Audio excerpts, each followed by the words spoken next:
Our third talk for the pre-lunch session is by Dr. Chandni R, Professor of Medicine, Kozhikode. She's going to deal with hyperglycemic emergencies. Basically, hyperglycemic emergencies are two basic types: diabetic ketoacidosis and HSS, hyperosmolar state. So, Dr. Chandni, why don't you inform us about this? Respected Chairpersons and my dear friends, and I'm very thankful to Dr. Jyotidev Gobiga and the entire JPEF team for giving me this opportunity. I'm sure I am standing before your lunch and your journey back home, so I'll be briefly discussing about this. So we will be discussing about hyperglycemic emergencies, and we have been fully packed with the scientific session, and all of our brain is full with so much of data, guidelines and many other things and technology. So I will be just briefly discussing about what you are going to see in your clinical practice. So this is about acute metabolic emergencies in diabetes. So what we see usually is diabetic ketoacidosis and hyperglycemic hyperosmolar state. And when we talk of diabetes acute metabolic emergencies, we will not forget hypoglycemia. This is one condition which is most rewarding if we really treat it timely. So hypoglycemia is more important than hyperglycemia because it has more risk for all the reasons associated with it. So I will just take you through three or four cases so that we can just think in the clinical scenario rather than going to the algorithm-based approach. This is a patient, all are our own patient, came to us, 27-year-old male, type 1 diabetes on insulin. He has previous history of many episodes of DKA. Twice he came to our own ICU. So when I asked him why you are developing DKA more frequently, are you not caring of your diabetes? So he said, I am taking insulin, but one episode was definitely because of missing up insulin. So this time I said, next time when you have the problem, just inform us. So he said, I am having the same situation, I am having vomiting, I have not skipped my insulin, I don't know why, and he has come to us. And at that point of time, his TRPS was 380 milligram percentage and he was much dehydrated. So if you have an ultrasound, point of care ultrasound will help us by assessing the inferior vena cava as well as the lungs. But if we don't have, we are getting the real primary care setting also. We can look for the tongue and mucosa output and so many things. So we will be able to assess the dehydration. So in this patient, ketones was negative, but his ABG done at that time was actually showing high anionic metabolic acidosis. ABG urine ketone is negative, but we didn't do serum ketones at that point of time. We all know that serum ketones becomes positive, then urine ketone becomes positive. So this patient is actually in diabetic ketoacidosis, and when he was seen at that point of time, what we did was we have just assessed him, given him IV fluids, replaced fluids, normal saline, corrected his dehydration, and he was continued on the adequate subcutaneous insulin as required, and his vomiting controlled, dehydration corrected, and his repeat venous blood glucose was also normal. So the patient was managed in the observation ward and discharged home. We always talk of reducing the hospital overburden. Overcrowding is always discussed, and we always say that primary care, secondary care must be strengthened, but we must also see that we should be able to send patients home from emergency department as much as we should not admit patients. So if we really do it correctly, we can manage and we can discharge home from the emergency ward itself. So learning point one is it is possible to prevent DKA with timely action. So any patient with diabetes complaining of vomiting, any other difficulties, really look for DKA and see for fluid resuscitation and adequately titrate the insulin and control the metabolic factors associated. We'll be able to save the patient from pushing into DKA. So this is the second patient. This patient is type 2 diabetes, female. Patient is on metformin and glipizide, and patient presented to us with history of snake bite in the morning, 7:30 a.m. to the emergency room, and she was intubated on view of neurotoxic snake bite with respiratory paralysis. Patient was very well managed. 20 vials of ASV was given and GRBS was 180 milligram per deciliter. diabetes is a disease, it is a comorbidity. About 20 to 30% of our hospital admissions patients have diabetes. And there are very many with undiagnosed diabetes as well. So we comfortably forget diabetes if we have a single GRBS at presentation. But this patient is already on drugs. So what happened to this lady? She was well managed, but by evening, with this RBS 180 milligram per deciliter, but by evening her blood glucose was reported as very high, 400 milligram per deciliter.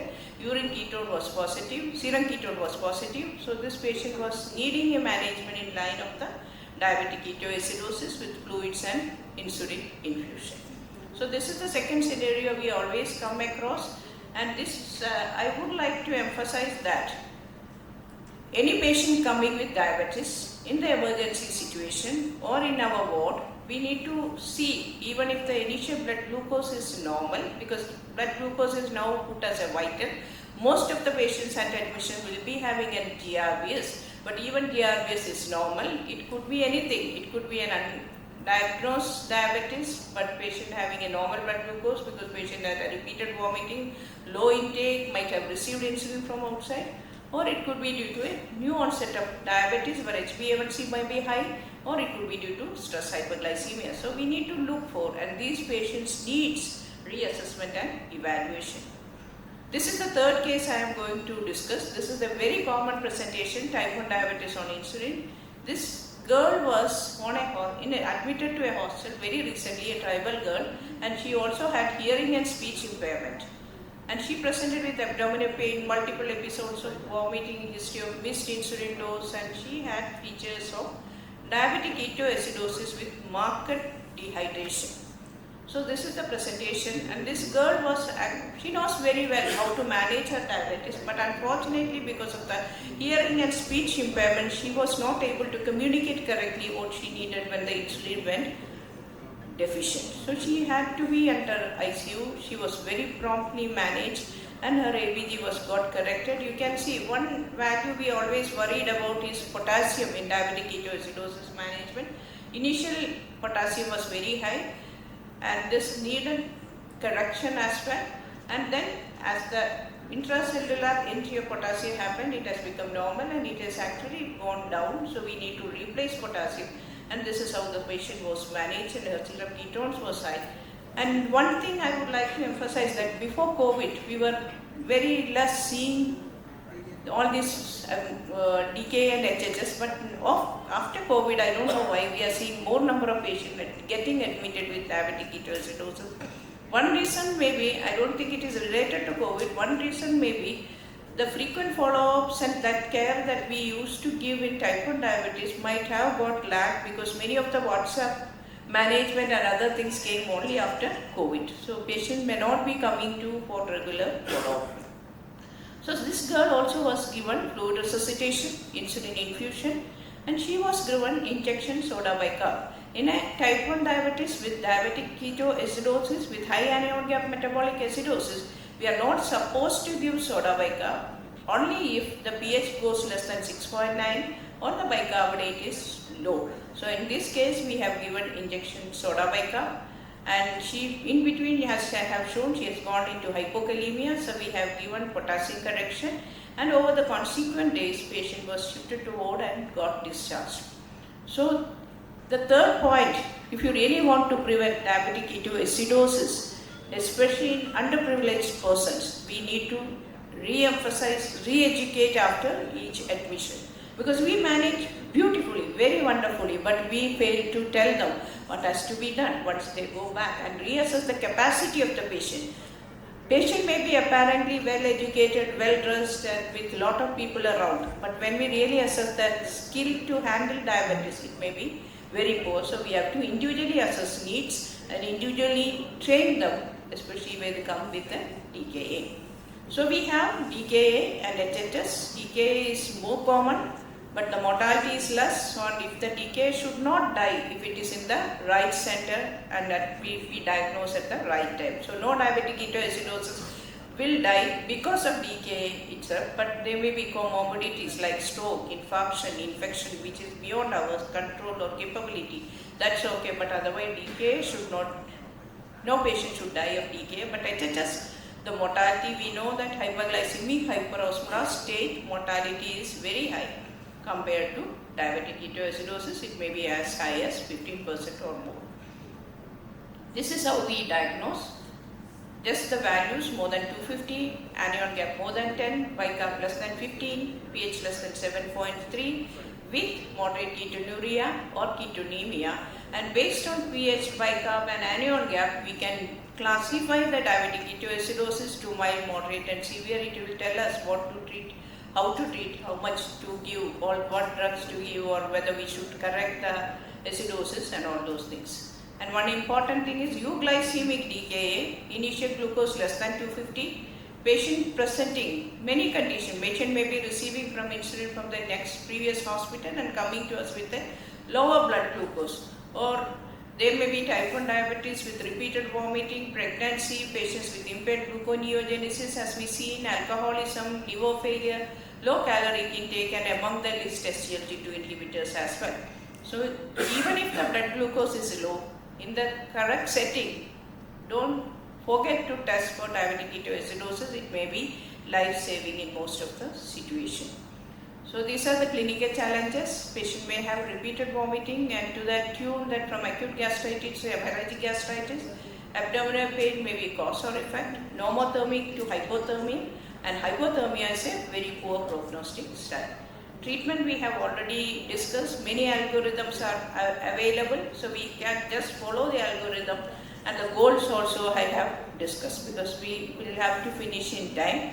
In fluid correction, we know that 50% of the fluid replacement in first 12 hours, then next 2 hours, next 4 hours and next 6 hours.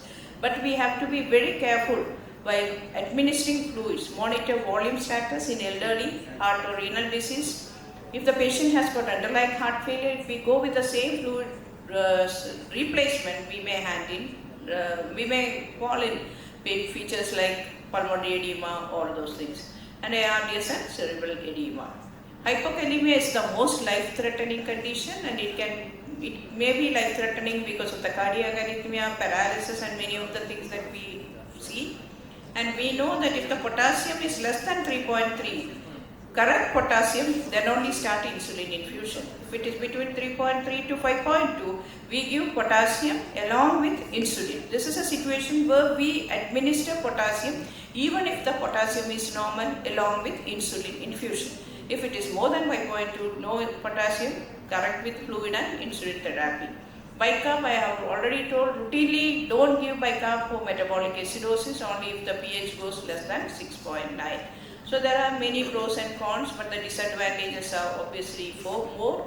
And this is how we usually start with 0.1 unit per kilogram, that will be roughly about 5 units to 6 units per hour infusion, and titrated based on the blood glucose value. We expect a 75 milligram per deciliter drop in the next 2 hours. If it is not happening, we will have to increase the dose.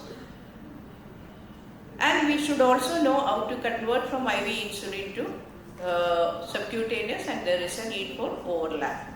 This is a patient. Patient has come with fever, and patient had multiple comorbidities. And here I just wanted to emphasize that this patient was sensory obtunded, ketones was negative. I will just give, this patient had HHS because blood glucose was 930, osmolarity was 355, bicarb was 80, pH will be around normal, and ketones were negative. So this is the type of patient comes with hyperglycemic hyperosmolar state, high glucose, high osmolarity with obtunded, low GCS, usually elderly. So these patients will require a very low dose of IV insulin, and we need to give fluid administration, monitoring the status, and these cases are very closely monitored because mortality is very high. So this is the fourth learning point. HSS needs to be looked for and carries high mortality. So complication, I don't need to emphasize. I have only 48 minutes, so I will go for the learning point 5. You might have learned many things for artificial intelligence, technology, everything. It's all making us way forward to do our best for our patients. But don't forget to improve and fine-tune our clinical skills. If a person has good clinical skills, all this technology will help us to work much better. And Chat GPT can be used for writing our articles or thesis or whatever it is. But a good Chat GPT exercise will work only if you have a good underlying background knowledge. So he who studies medicine without books sails an uncharted sea, but who studies medicine without patient does not go to sea at all. So go back to your wards and start looking at these patients, and clinical skill and clinical medicine never dies. But all technology we have to adapt as it comes. All newer knowledge we have to include in our practice so that we all can serve better for our patients. Thank you so much. Thank you, Professor Chandni. That was a very crisp and remarkably practical talk on managing hyperglycemic emergencies, and she has given 4 learning points. But I think there are far more learning points in her talk. We'll have questions to Dr. Chandni first, and then we'll go to the other 2 speakers. I request all the speakers.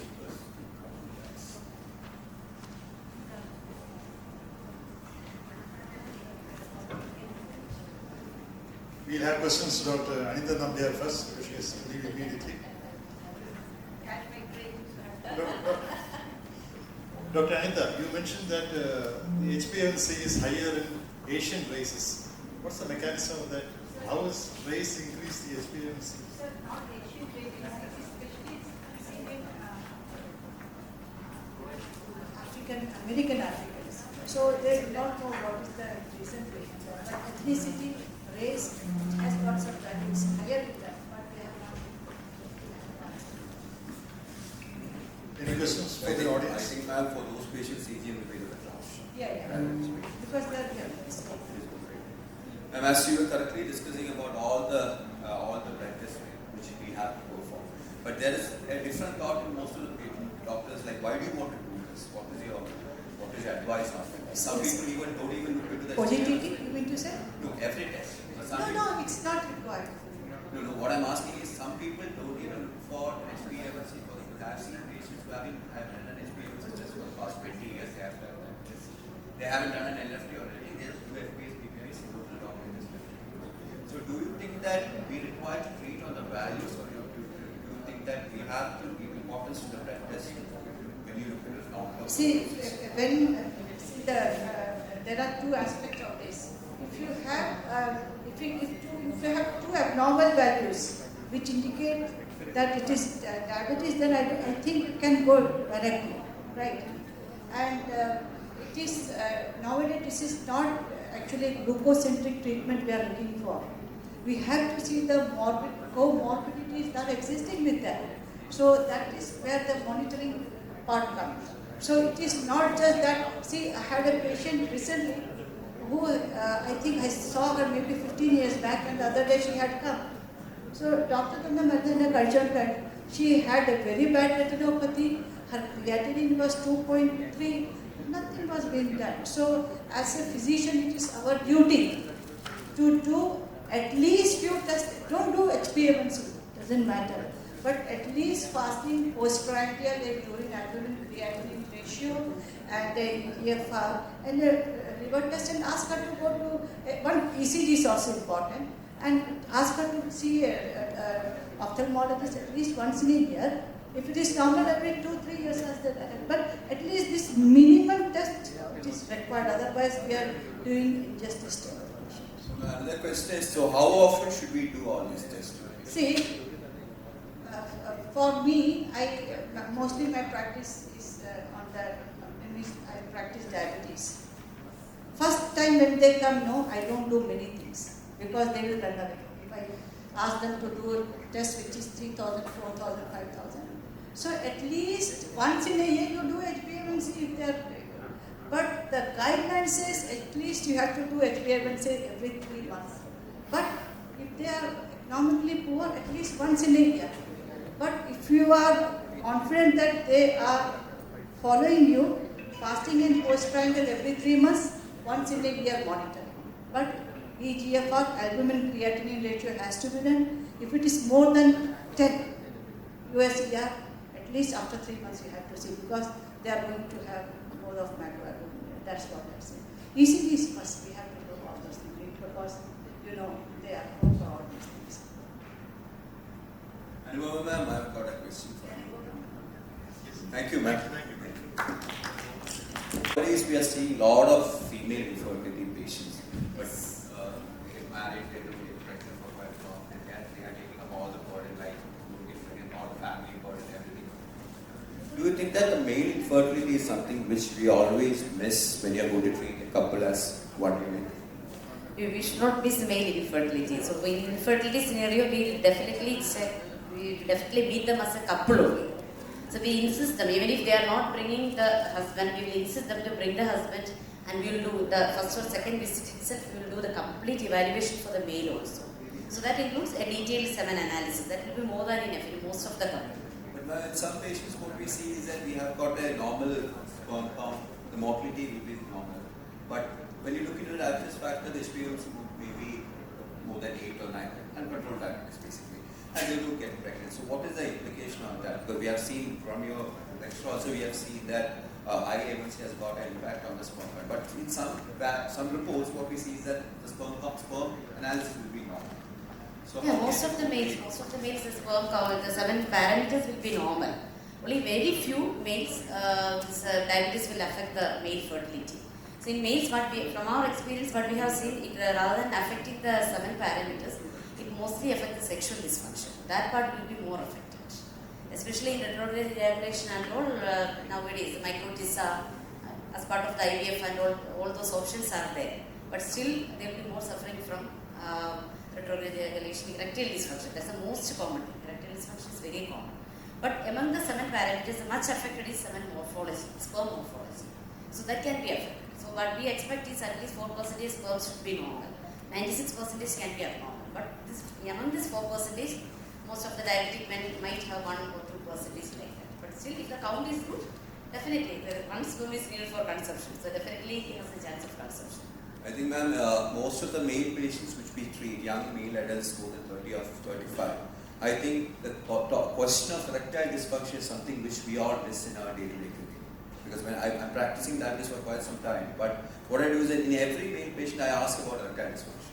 Because as a person who is having diabetes for more than 10 or 15 years, with an HbA1c of more than 8 or 9, this is something which they don't have like to disclose to the public. So I think when you are taking history, it's always important to ask about erectile dysfunction because erectile dysfunction indirectly shows a cardiovascular risk, basically. So I think it's something we should not be. Especially as also pointed out, years of diabetes is very important. If it is more than 10 or 15 years, definitely the chance of erectile dysfunction will be more.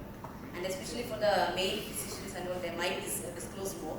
But when it comes to infertility, with the terrible infertility part, and especially with the partner relationships become bad and all, they will disclose to us. So that's a pathetic part. Dr. Anupama, how does diabetes affect the artificial fertilization? Sure, if she is diabetic, definitely the egg quality can be affected. So even if we embark on our last treatment option in fertility is, of course, as sir has pointed out, ART or the IVF or the ICSI. So in coming to the ICSI also, in diabetic population, sometimes if it's severe diabetic, more than 10-15 years diabetic lady, the chance of oocyte quality being poor is very high. Because most of them will be having a low AMH value. It may not be too low, but it's a lower limit only. So the egg quality can be affected. And it can affect the fertilization, especially the male is also diabetic, chance of semen DNA fragmentation can be affected. So the fertilization can be affected, and of course the embryo quality will be affected and chance of IVF success will be poor. Another question is, after conception, how does diabetes affect the carrying the pregnancy to term? So mostly they might be on some medications like metformin. So for PCOS and all, we usually prescribe metformin. So if they are on medication, we will just continue the already, metformin and all, we now continue in pregnancy. Seems to be safe according to latest literature and all. And otherwise, we will change them to insulin and we will monitor the blood glucose value. If we are regular monitoring of the FBS value will be there, and then we have to rule out the congenital anomalies in the baby, especially in the first 9 to 10 weeks itself. We can pick up dreaded complications like anencephaly And by around 12 weeks, CT scan and the detailed scan, nowadays we can pick up most of the spinal abnormalities and all. But it might reach 20 weeks or something like that to pick up other anomalies like cardiac defects, major organ anomalies and all. Then during pregnancy, usually we manage most of the patients with insulin. Do they all carry to full term, or do they have premature delivery or late delivery? Chance of premature delivery is very high, especially premature rupture of membrane. So premature leaking of fluid is very high, and we don't give routine antibiotics, but whenever if we feel they need a routine antibiotic cover, we give an antibiotic cover also, especially for high risk patients and all, we give an antibiotic cover also. Then we routinely do the vaginal swab, high vaginal swab test also we routinely do in such patients. So by that we can detect any fungal infection or any bacterial vaginosis or any concomitant infections, and specified treatment can prevent, to some extent can prevent preterm labor. And we give the antenatal corticosteroids also. Definitely the diabetic patients, we'll admit them and give the antenatal corticosteroids, because if she's diabetic, once we give now the Dexona regime is dexamethasone. So once we give it, definitely there will be shooting of the blood sugar values, but we have to do that. So that will, even if she ends up in a preterm delivery, that will improve the lung maturity of the baby. What about the problems during labor and actual delivery? Do they need During any- labor. Yeah, diabetes. How does diabetes affect the? Usually during labor, if she's a severe diabetic or something like we're on high dose of insulin, and I had a patient, I couldn't control her during my antenatal visits, and I couldn't control her blood sugar values. Actually, I have referred the patient to Dr. Jyoti, and he managed it very well. She was a 48-year-old lady who conceived following ICSI and he used insulin pump, and so it was very comfortable for us, and he managed it very well. During labor also, it was very comfortable. And otherwise, for the routine patients, what we will monitor insulin, and if she is going in hypoglycemia or something like that during labor, or she might be fasting also, insulin infusions will be given. Do you have to convert many of these patients into a cesarean section? No sir, nothing like that. Diabetic ladies can have normal vaginal deliveries also. But because of the diabetic complications, as I have mentioned, like macrosomia of the baby and polyhydramnios, they might end up in a cesarean. Thank you. Thank you, sir. Ma'am, I have got a question, because we have seen all the hyperglycemic emergencies. We have been trying ways to treat them. But do you think that in most of the type 1 patients, a wrong injection technique can be a biggest factor for hypoglycemic emergency, which is something which you all miss in our day-to-day clinical practice? Wrong injection, that's why I said, don't assess the person by the appearance. We have very well educated people doing injection techniques very wrong. Even I will just give an example, a professional, I think she was a teacher in a college, and when she came, her diabetes was literally uncontrolled. Then I asked what happened. She said, I am taking the injection correctly. She has seen many diabetologists and endocrinologists. I am taking my insulin correctly. Then I asked, and she is using pen. Then I asked, how many times you have changed the pen fill? So she has not changed her pen fill at all. So I said, why the pen fill is not changed? What happened? With your dose, it should be changed in 10 days. And then I said, you show me how you take the injection. I know. Then I said, you demonstrate. She turned, then reverse dialing. No injection was happening. So such gross errors are happening. So we have to sit with the patient and see what they are telling. Ask them to demonstrate. Somebody should have the time. And that's why I told, when you discharge a patient from DKA, it's our responsibility to see that they do not come back again, because they may not have that good luck to get out of it without complications every time. And their renal function will also deteriorate with each ICU admission. That is why. So we have more to do when we discharge a patient, even after successfully treating DKA or complications. And another thing, ma'am, in most of the type 1 patients, there can't be most of the hyperglycemic measures are happening due to an improper insulin regime. That can be reason also, right? Because in some of the clinics, because in some sectors, what we have seen is that for type 1 diabetes, you start with a biphasic insulin, give it twice daily. And that can be another reason for these emergencies, right? Yeah, that may, So this is also what is the capacity of the person, what is the injection available, and we have to tell them all the options available and help them to choose based on their affordability and their kind of working. And usual cause, ordinary schools, they never agree to take injections with the pre-lunch because they may not have adequate facilities. So all those things are factors which we have to individualize. That is it. And they may not be liking it at all because they don't want to take the injection in the whole class. So if they don't have a privacy to do it, all those things. So there is a lot of support needed. I think the education should rightly go to the social system. They should have a good support system to do fare well. Okay. Thank you. Madam, in euglycemic diabetic ketoacidosis, somebody who's been taking SGLT2, the sugars are normal. So when you start insulin, if you start insulin, do you start with the plain insulin or regular insulin, or do you do basal insulin? Because the sugars are normal. That depends. Thank you, because our lunch is getting delayed. Thank you so much. Thank you very much. That was a very informative session. I thank the audience and the speakers for this excellent talk. Thank you to the chairperson and speaker for the final session of the day. We truly appreciate your insights and contributions. With that, we come to the end of the academic sessions here at Nila Hall, marking the close of JPEF 2025. We now invite you all to proceed to Periyar Hall for the valedictory function. Thank you all once again for being part of this wonderful journey.